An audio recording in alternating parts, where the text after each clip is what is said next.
Canada और भारत के बीच खालिस्तानी आतंकवादी निज्जर की हत्या को लेकर मामला काफी गर्म है, जिससे दोनों देशों के बीच दरार बढ़ रही है। लेकिन ये पहली बार नहीं है जब खालिस्तान के मसले पर दोनों देश आमने सामने हैं।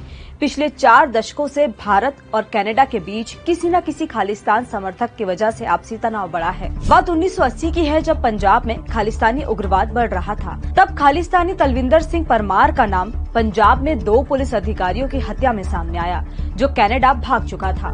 उस वक्त कनाडा के प्रधानमंत्री मौजूदा पीएम जस्टिन ट्रूडो के पिता पियरे ट्रूडो थे।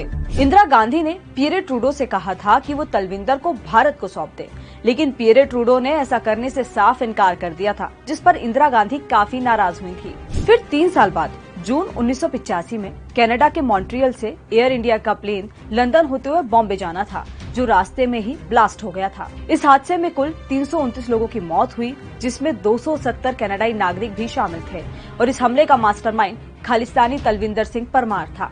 इस घटना के बाद से खालिस्तानी आतंकवादियों के हौसले काफी बुलंद हो गए थे। उन्हें लगने लगा कि अब उन पर कोई हाथ नहीं डाल सकता।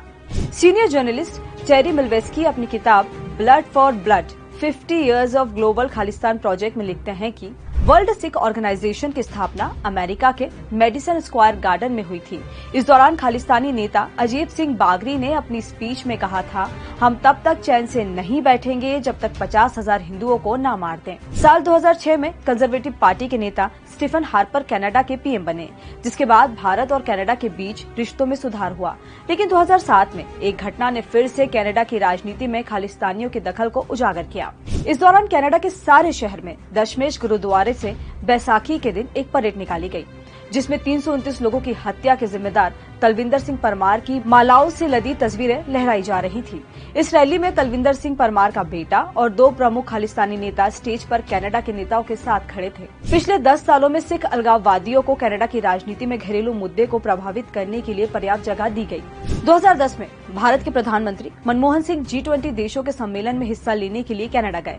इस दौरान पीएम मनमोहन ने एक दमदार स्पीच में खालिस्तान पर कनाडा को घेरा।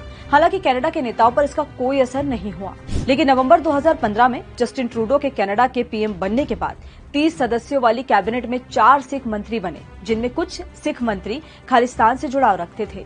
इस वजह से भारत और कनाडा के संबंध फिर से बेपटरी होने लगे। 2018 में ट्रूडो भारत की यात्रा पर आए। उन्होंने 1986 में भारतीय कैबिनेट मंत्री की हत्या के प्रयास के दोषी जसपाल अडवाल को न्योता भेजा, जिसे भारत के विरोध जताने पर रद्द कर दिया गया था। कनाडा सरकार ने दिसंबर 2018 में आतंकी हमले के खतरे से जुड़ी अपनी सालाना रिपोर्ट में पहली बार खालिस्तान आतंक का जिक्र किया। रिपोर्ट आते ही पीएम ट्रूडो और उनकी लिबरल पार्टी को धमकी मिली कि वो वैंकूवर में होने वाली सालाना बैसाखी रैली में शामिल नहीं हो पाएंगे, जिसके बाद अगली बार इस रिपोर्ट से खालिस्तान और सिख उग्रवाद का जिक्र हटाकर नए सिरे से पेश किया गया। इस फैसले की उस वक्त पंजाब के सीएम रहे अमरिंदर सिंह ने आलोचना की थी।